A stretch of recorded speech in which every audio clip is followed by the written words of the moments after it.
And we're live. Sorry, everyone, for the delay. An addition of me screwing up my my time zones and not realizing that we would be starting at 4 p.m. Central European Time today. And we have also some issues with the webcam of our presenter today, but we'll do without it. And the demo will, I think, still be pretty cool, since today our presenter, our guest speaker, is going to be David Simmons from Influx Data. So you may not know Influx Data, but I'm pretty sure you know or you've heard about Influx DB. So today, yeah, we're going to talk about all things time series databases and how to process, to do data analytics for IoT. So without further ado, I will let David maybe introduce himself a bit more, without reminding you all that the YouTube chat is the way to engage and to ask questions.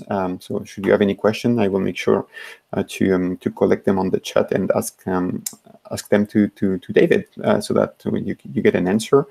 Welcome, David, and we're really happy to have you. Sorry about those issues we are having with the webcam, but hopefully it won't get in your way. Welcome. Great, thank you, Benjamin. It's great to be here.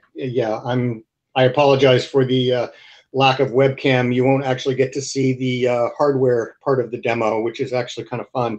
I've spent a fair amount of time building some pretty fun hardware.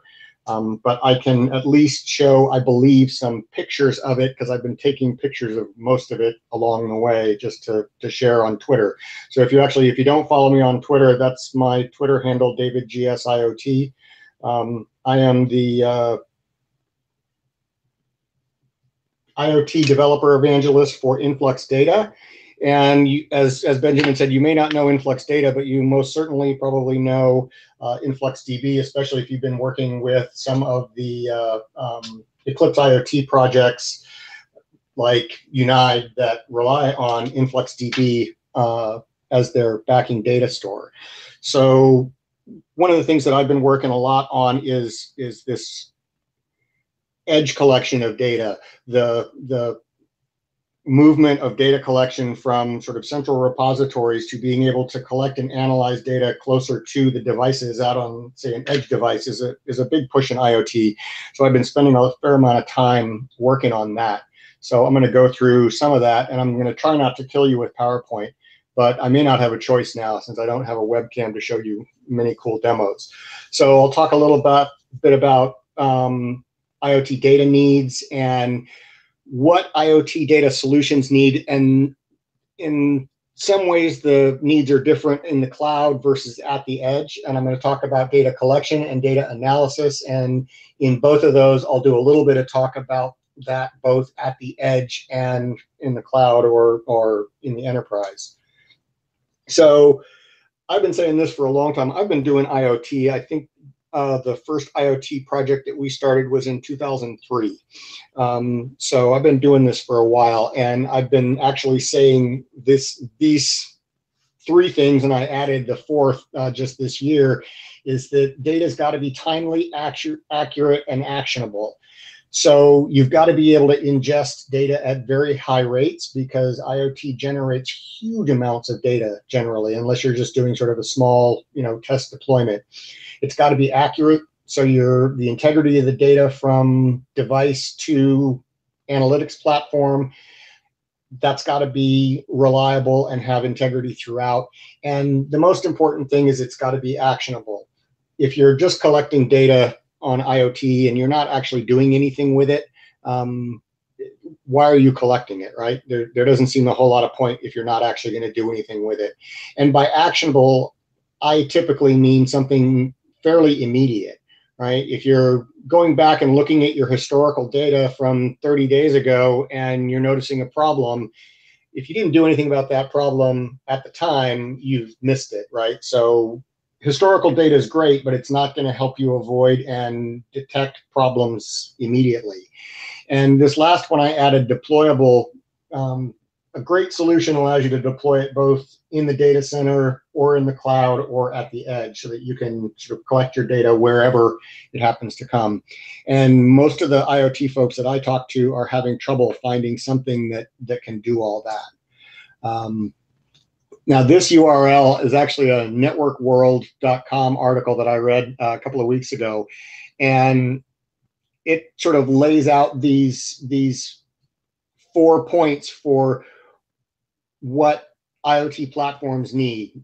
Extensive protocol support, and actually this, I'll show you a picture of this box that I've just been building that's got BLE, Z-Wave, Wi-Fi, and now LoRa built into it. It's got to have support for a whole bunch of protocols like CoAP and MQTT and Modbus and a whole bunch of other stuff, pretty much any IoT protocol. And you need offline data capability, right? So you can do your normalization of data, storage of local data, and local event processing. And that local event processing can be either local at the edge or local, in the enterprise, sort of wherever your data resides. You need to be able to process events based on that data. Hardware agnostic and scalable, right? You don't want to have to buy one certain piece of hardware, and it's got to be scalable. IoT is going to be of massive scale, and so you've got to be able to scale from small edge devices all the way up to very large clusters for data analysis. And you got to have analytics and visualization tools, something to be able to see your data and analyze your data. It's amazing what you can find out when you actually see what's going on with your data versus just looking at tables fly by. So I use Telegraph, which is an open source plugin based data collection agent. And there are over 150, I think there's close to 200 plugins now for Telegraph, and there are more in every release. We've got a bunch of IoT specific plugins there, MQTT, RabbitMQ. I wrote one for particle.io, so if you're using the particle photon or electron boards. And I'm just about to submit some pull requests for some new ones for monitoring Wi-Fi signal strength on Linux battery capacity, on Linux battery-based systems, and a couple of others, including a Bluetooth data collection agent. So I'm actually working on one right now for CoAP, and I'm working with the Unite project to come up with one for PPMP. So there's a whole bunch more of these IoT specific plugins coming, but there are a whole bunch of them already for pretty much anything that you want to collect data from. The offline data capability or normalization of data, I use Capacitor, which is a sort of a co-processing engine that runs alongside InfluxDB and allows you to do all sorts of sort of what would normally be considered continuous queries on your data, but your data is delivered simultaneously to both InfluxDB and Capacitor, so that you can do your data manipulation in Capacitor without impacting any performance in your database.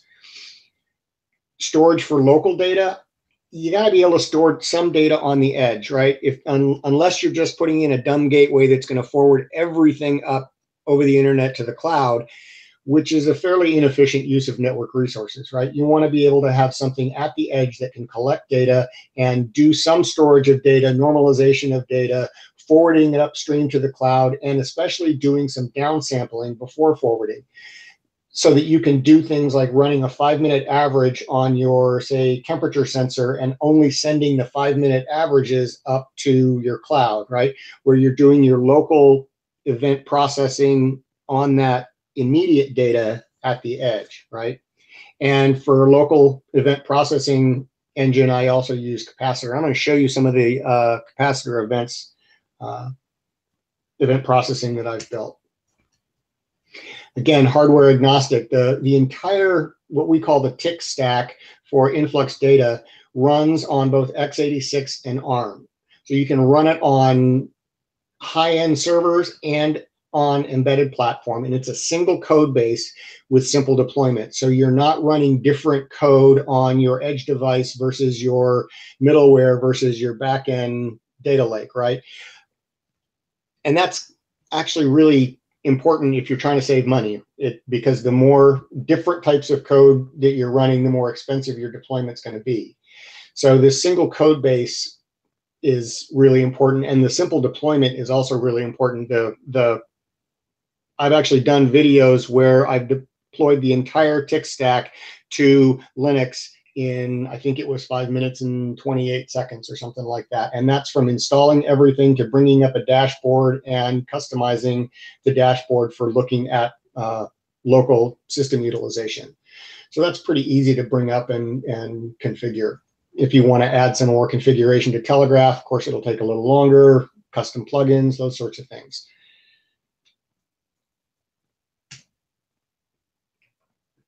And comprehensive analytics and visualization. Now, I use Chronograph because that's part of our stack. I keep saying tick stack, and I didn't put in an architecture slide here of the entire Influx data stack, but we call it the tick stack. We've talked about Telegraph. That's the T in tick. I've mentioned InfluxDB, and that's the I. Chronograph here is the C, and that's our visualization front end. People also use Grafana. Grafana integrates just as well with it, but it doesn't spell tick anymore. And K is Capacitor, and that's our event processing engine. So you can do analytics either by visualization or with this co-processing in Capacitor, or even with continuous queries. And then you can forward data also to external analytics platforms. If you want to forward it to machine learning platforms or anything else, you can use either Capacitor or Telegraph to forward data to external platforms. So Capacitor is our data, I call it a data co-processing engine, right? So you can do things like downsampling your data, as I said, running 5-minute averages or means, things like that, and downsampling. So I can downsample my data and send the downsampled data upstream. I can also do anomaly detection and alerting. And there's a bunch of different ways that I can do my alerting. I can send alerts to things like PagerDuty, and I can also do actually triggering physical devices from Capacitor. So there's a bunch of different alert types. There's threshold alerts. So if a sensor reading goes outside of a threshold, either above or below a threshold, I can trigger an alert. I can do dead man alerts so that if a sensor stops reporting in, I can generate an alert. And I can also do alerts based on calculated values. And I'll show you some of those as well. We've got a whole bunch of different alert mechanisms, TCP, HTTP. We've got integrations with PagerDuty. I'm using an integration with MQTT, so I'm actually sending my alerts back to an MQTT broker, Mosquito in this case, to do my alerts to physical devices. And there's a bunch more, and you can write your own as well. So here's a capacitor alert that I'm doing based on a calculated value. I'm calculating the max value of, and I can actually show you the entire what we call tick script for this. And based on the temperature of this max value, I'm sending a hex color out to an MQTT broker. And for those of you that have been at some of the IoT days, you may or may not remember Andy Stanford Clark's little glow orbs. It's a basically glowing ping pong ball that's hooked up to an MQTT broker to alert based on, change colors of the ping pong ball based on input. Now he runs his basically off of a Node-RED instance, and I used to do that, and then I discovered that I could do my alerts directly from Capacitor. So now my alerts go straight from Capacitor to the MQTT broker and change the color of my ping pong ball based on the temperature. And here's how you trigger the alert. It's simply a MQTT, and there's my topic color change. The broker name, I'm sending it because I'm doing this on a local device to localhost.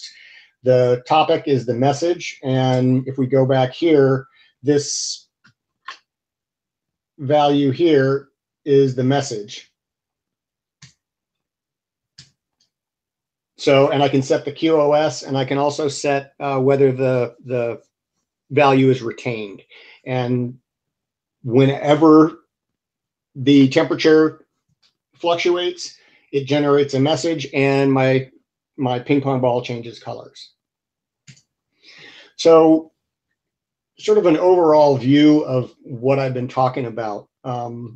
On the left, I've got a whole bunch of different sensors, Modbus sensors, Z-Wave sensors, Wi-Fi sensors, Bluetooth sensors, and now actually sensor over LoRa, talking to this gateway device. And that gateway device then talking, over the internet to a back-end influx data instance. And what I've built in this is running Telegraph for data collection, both at the edge and in the cloud, so that I can collect data at the edge via Telegraph, and I can also forward data from that edge device to a Telegraph instance in the cloud. I'm running InfluxDB at both places. So I'm doing short-term storage on my edge device. And actually right now I'm doing fairly long-term storage. I've got a 32 gig memory card in this device. I've been running it for about 2 months now, month and a half. And I'm still only at 13% of disk. And I've been collecting a fair amount of data. So we're really good on data compression as well. I'm also forwarding it up to a cloud instance for my long-term data storage. And I'm using Capacitor for local alerts on the edge device and system-wide alerts on the cloud instance. And then finally, I'm running chronograph dashboards, both on the edge device and in the cloud. So I'm running the entire stack at both places. And that's kind of the cool thing about this, is I can run this entire stack on my edge device. And it's the same code base that I'm running in the cloud to do all this as well. So again, run the same stack on the edge in the cloud, and I can do location-specific analytics. So I can have sort of a shop floor dashboard on my edge device, and then I can have a different back-end dashboard in my cloud instance. And I can do my monitoring right at the edge. So I can monitor the sensors that are reporting directly to this edge device. And I can actually also monitor the network that this edge device is on. So I can tell, did the sensor die or was it the wireless connection? I can monitor the entire platform. I can monitor battery, CPU, storage, all of those things about this device right on the device. And I can also forward all of that back up upstream. So I'm going to show you a different version of this dashboard. This is the edge dashboard that I'm running on my edge device. So let's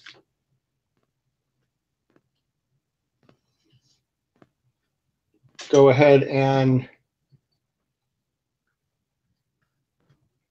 let's put my glasses back on for this small screen. So this is actually displaying from my edge device. Now my edge device is a Pine 64, which is about I bought the highest end model you can, and it's $29, and it's got 2 gigs of RAM. It's an 8-core all-winner board. It's got, as I said, all sorts. So let me, I can show you some of this. This is what it looks like inside.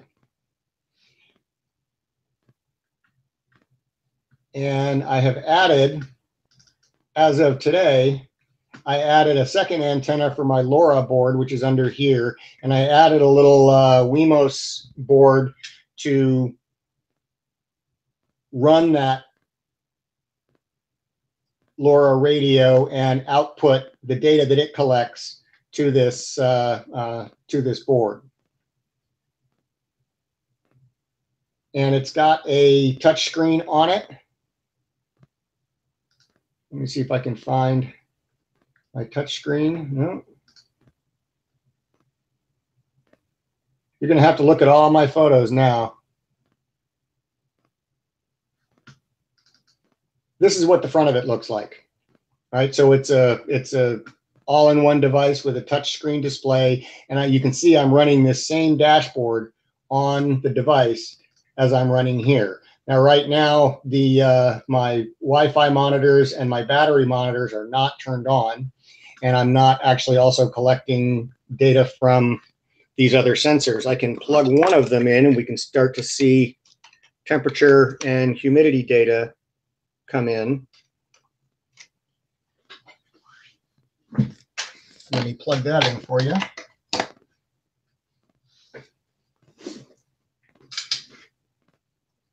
So this thing actually runs it has two internal Wi-Fi networks. So I've configured one to be sort of the sensor network, and that one collects data just from sensors. And then the other one is its external uplink network. And that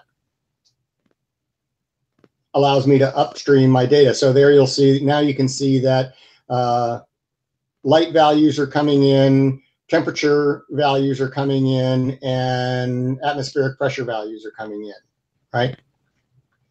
And I can go here, and if you could see my desk, you could see that the ping pong ball turned green. So I can go and look at my alerts.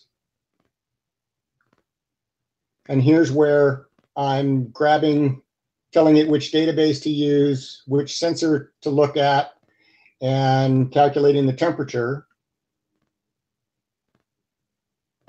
If it will scroll for me.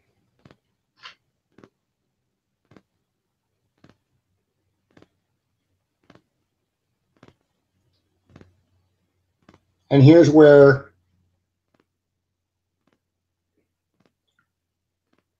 I'm calculating a little bit farther down. I'm calculating the change.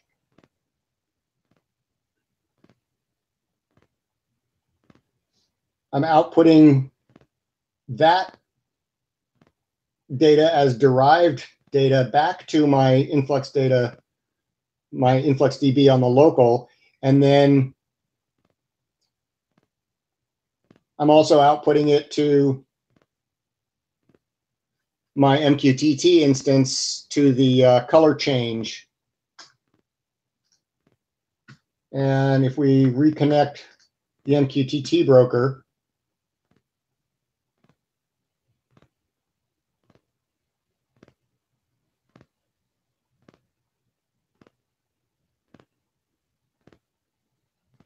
we should start to see color change notifications if that temperature decides to change. I can also just go in and look at all the various data points. So this ambient temperature is something that I'm measuring over the LoRa sensor. I have a Melexis, one of the MX9 series contactless temperature sensors. And if we look at the object temperature, that's the thing that it's pointing at. And I pointed at something warm, you can see that temperature really spike in real time. And if we go back to the dashboard that I created, there's that ambient temperature value.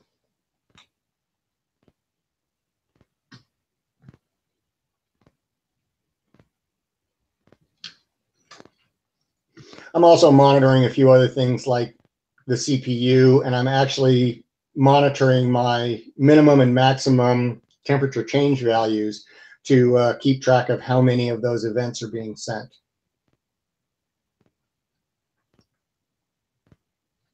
And I can create all sorts of other dashboards, you know, sort of anytime I want. Dashboards are fairly simple to create. I just go create a dashboard.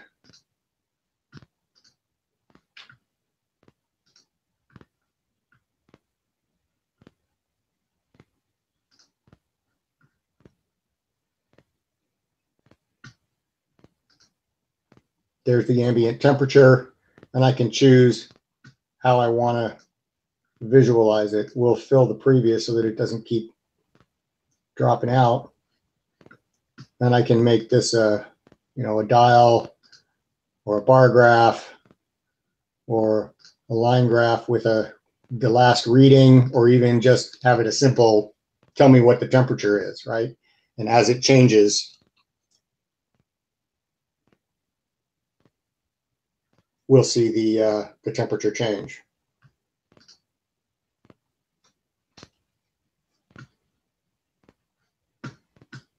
I am not going to save that.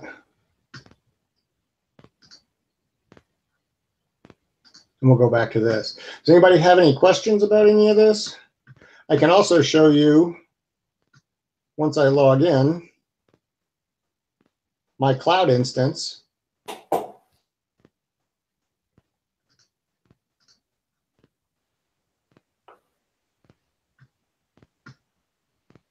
Got a bunch of dashboards on the cloud, but I can go to my IoT gateway device dashboard, and there are the exact same readings. I haven't added in the new ambient and object temperature graphs, but you can see I am currently at just below 12.5% of my 32 gig memory card. As I said, I've been collecting data here for quite some time. I can adjust how far back I want to see my data. So this is over the past 24 hours. It was raining yesterday, much more. It's actually been snowing this morning, and here's some CO2 data. I had the CO2 sensor turned on earlier. CO2 sensor is currently not turned on. So speaking of cloud, actually, we have one question about what we have already several questions lined up, but one is around device management. Does the TIC stack offer any device management capabilities to remotely manage the gateway? It does not, actually. And that's one of the things that we're looking at for sort of future product enhancements, is how to manage these gateway devices. For the most part, once you set it up and begin monitoring, the sensors that you want to monitor, that's about all the management you need to do, unless you want to start adding other, alerts and things like that. Okay. Another question from Alex is around the message payload format. Is there any definition of a payload format from that's recommended to use with the TIC stack, or are users expected to define their own? Would this be defined in a TIC script? In general, the database itself looks for what we call line protocol. And that is basically it's a text-based single line of data where you insert your tags and your fields and just push it straight into InfluxDB. Now, if you want to have data collected from other formats, so Telegraph can parse JSON data. You can, if you have an MQTT broker that you're already putting your data in, then Telegraph can you can configure it to read MQTT from an MQTT broker and put that data into InfluxDB. But pretty much what all of them do is, in the end, put the data that it's reading into what's called line protocol and push that line protocol into InfluxDB. And line protocol is extremely simple. I don't have an example of it up right now, but it's very simple for how you, actually, I can bring you up an example of it.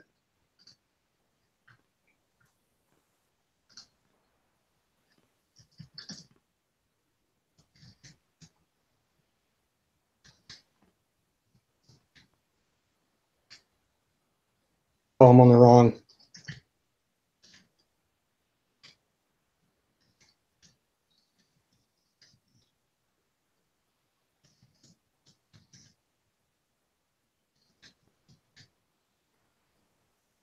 That right there is line protocol.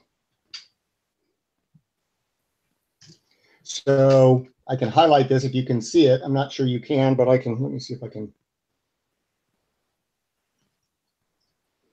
So IoT sensor is the measurement that we're storing this all into. And then the received from, this is a tag. And the only tag we're using is the received from LoRa. And then here are my fields and values. All right, those are the three fields. And so if I go back to my database, you'll see under IoT sensor,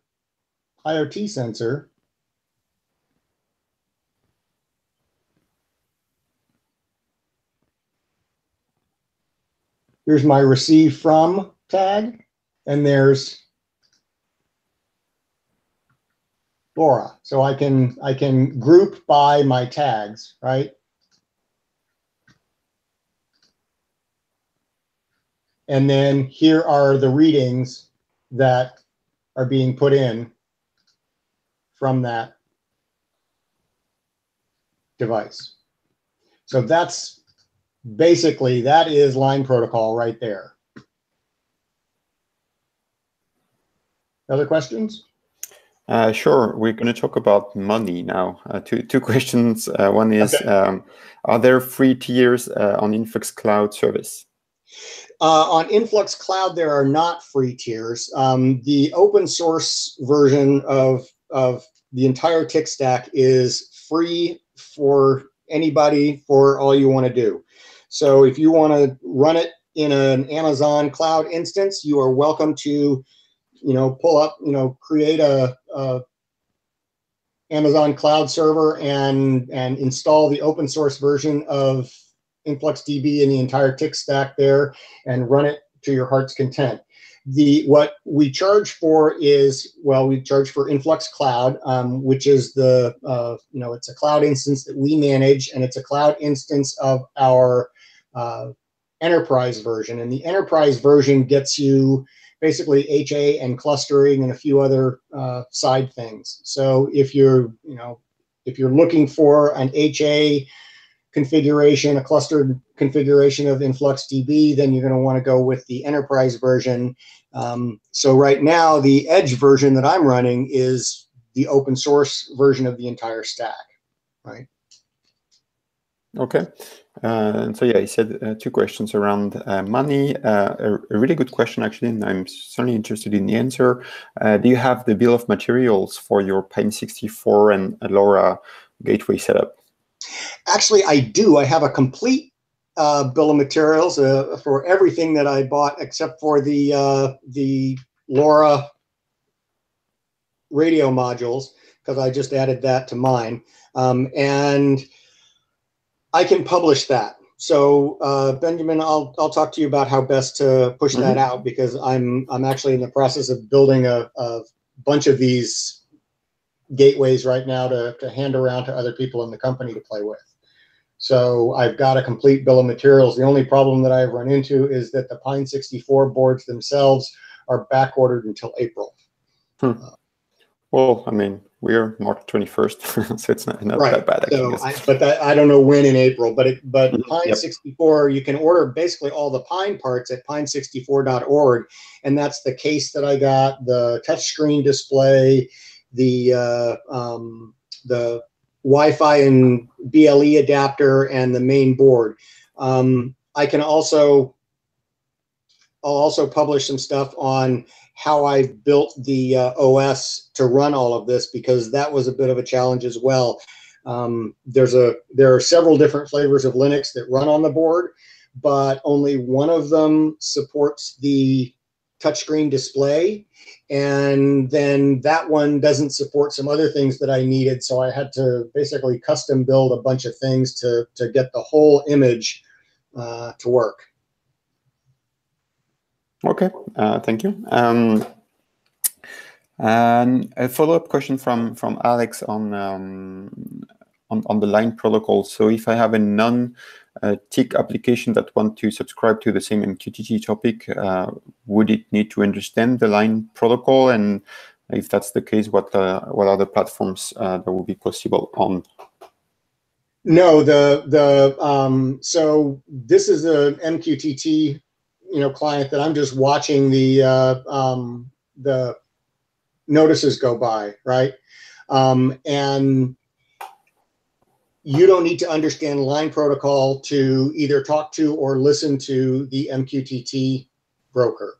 In fact, Telegraph has a plugin for MQTT that you can basically point at your MQTT broker with the proper topic and credentials, and it will then start grabbing values off of your MQTT broker and putting them into line protocol and putting them into the database for you. Okay. Another question from Alex. Is there any integration with public LoRa networks such as the Things network? No. We're not currently building sort of, integrations like that. We're really sort of more, I guess, back end than that. So yeah, I'm not quite sure. You basically have to just listen to your device off the LoRa network using Telegraph or MQTT or something. Right. Yeah, that makes sense. There's a question about integration with Eclipse IoT projects. Are you aware of any integration with Eclipse Cura, for example? And I guess I would add to the question, can you be maybe more specific on the requirements in terms of like footprint and processing power to run InfluxDB at the edge? Okay, so I know that because I'm working with the folks at Project Unite that the underlying data store for that entire project is InfluxDB, and we're working to integrate some of the Telegraph plugins so that Telegraph can be used as data collection for that. I believe it is the underlying data store for Cura, but I'm not, and possibly Hano, but I don't know if those have changed. They're certainly, InfluxDB is mentioned in the architecture documents for a lot of those projects. Yeah, I don't think that's the case about Cura. For Hono, I think, yeah, they use InfluxDB for storing some metrics, but I'm not sure either. Right. And how about the footprint? Like, how small can my gateway be? Well, assuming that storage is like a separate requirement, but in terms of processing power and like CPU and RAM, what would be the requirement to run InfluxDB? I have been running this on, well, this is the Pine 64 is a pretty beefy board. Mm-hmm. I have run it on, let's see, the Samsung Arctic 520 gateway device. I've run it on Raspberry Pis. I ran it on an OpenWRT router. That had fairly limited space, and so on that, I only ran the Telegraph collection agent to collect data from the router itself and forward it upstream to an InfluxDB instance. But I had to find, and I don't remember which router I used right now. We don't currently have a build for MIPS, so you have to find an ARM-based OpenWRT router. So I'm actually, one of the many projects I'm working on in my infinite spare time is a build of the entire project for MIPS, so that we can start deploying it on OpenWRT a lot easier. Okay, yeah, that would be pretty interesting, actually. So I think that's it for the questions. I don't see other questions at this point. We certainly have some time for one more question if there's one that comes while we're wrapping up. So yeah, like you said, David, like the bill of materials for the gateway, where you can certainly work together on the best way to make that more public, and we'll make sure to share with our viewers. I'm not sure we have our next session scheduled just yet, but hopefully we will be back in 2 weeks' time and trying to stick to the to this this schedule. We were really happy about the your presentation today, David. Maybe you want to wrap things up with I don't know if you had some kind of a final slide with pointers and where people should go to if they want to maybe find you on Twitter or if they want to give a try at the TIC stack. Well, I'll just go back to this. I'm at DavidGSIoT on Twitter, and if you go to influxdata.com, there is all the download information. Actually, if you go to influxdata.com/blog, you can find all of my blog posts there on running the TIC stack, on OpenWRT, on doing this MQTT alerting with Capacitor, and a lot of the build of this edge device. And I'll be writing some more there as well. So all of that, pretty much everything I do is published on my Twitter feed as well. So feel free to follow me there. That sounds good. Yeah, and I guess I will also add to, I believe 2 persons actually asked about integration with Eclipse Cura. So I'm talking to you guys. If you are sort of investigating in that area, feel free to let David or myself know about that, and of course the Cura team. I think this would be great to have sort of a bundle, a ready-to-use bundle for InfluxDB and possibly more in Eclipse Cura. So yeah, it would be interesting to hear about your findings or your experiments. And with that, thanks again, David, and we will be back in a few weeks. Great, thanks. Bye-bye.